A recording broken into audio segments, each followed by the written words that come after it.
Candace, you're one of the people. You had a half victory with the court. The judge said she can't rule that you have to say that the protest is canceled. But you yourself, Candace, are one of 3 organizers that she has ruled cannot attend this protest. Will you be going? Will I be headed to the Mall of America? Well, we continue to still hold down the protest, and we're not going to be intimidated by Mall of America's tactics. But why specifically yourself and 2 other organizers were singled out and told by the judge you could not attend?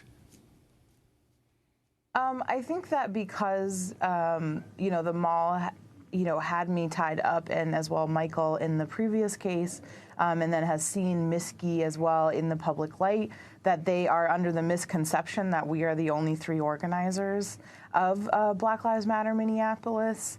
But really, we are a leaderful movement across the country, and especially in Minneapolis. There are many other people who are holding down and part of planning this protest as well with me. Mm-hmm. Jordan Kushner, can you respond to this sort of mixed ruling of the judge? How unusual is it? I think the case is unusual, especially given the present-day law, where they weren't only seeking to bar people from from a specific activity, but they were trying to govern people's speech. They were trying to order that that the people that they were suing and anyone associated with them couldn't promote any kind of protest, that they had to post on Facebook and Twitter that the protest was canceled, and that they wouldn't be allowed to promote the protest on Facebook or Twitter. So the requests for relief were really unusual, and unfortunately, they were denied. It was also unusual because they didn't ask to ban anyone from the property. They just said they can't demonstrate, which itself is really vague. What does that mean? Does that mean you can't go to the mall with a group of people and talk about police killings? So I think the way the case was handled probably wasn't unusual, but the kind of case the Mall of America brought, where they were trying to abuse their power and money in a way to so violate people's First Amendment rights, is real unusual.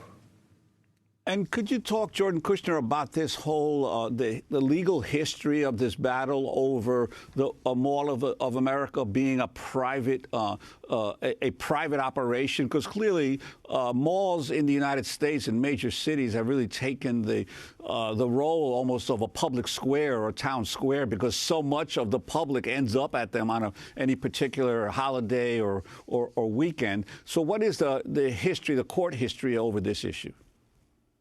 And it has been a really highly contentious issue, and that's really coming to fruition here.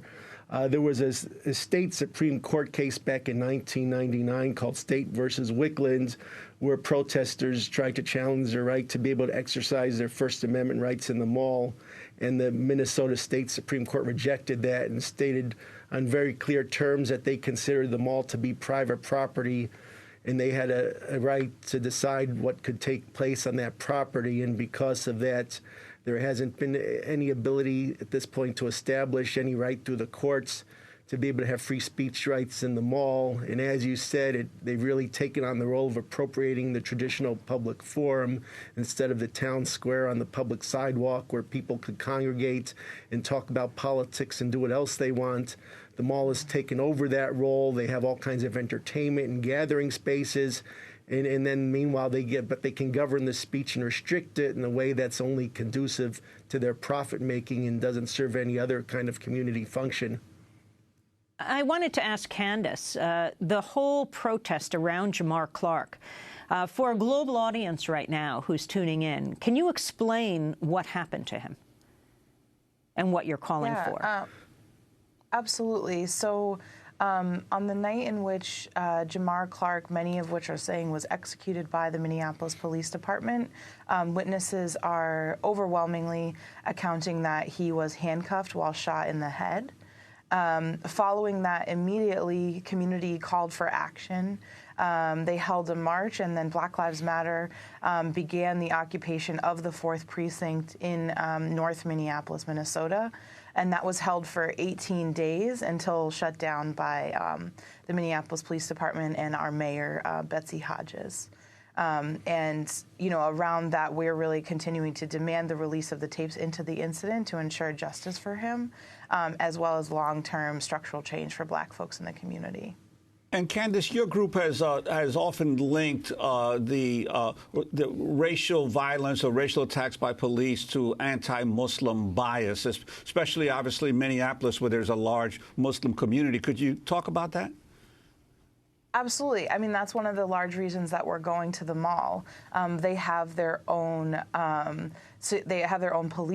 police force. They have their own counterterrorism unit inside of the mall. On top of that, on top of using public resources for that, they have research has been done around the racial profiling discrimination that happens, especially to our Muslim brothers and sisters and East African immigrants inside of the mall, while also employing those people at under-livable wages and lacking quality jobs. They discriminate from them while also profiting off of them. So we really want to call the connection between anti-Black violence and Islamophobia and how that happens everywhere, including the Mall of America.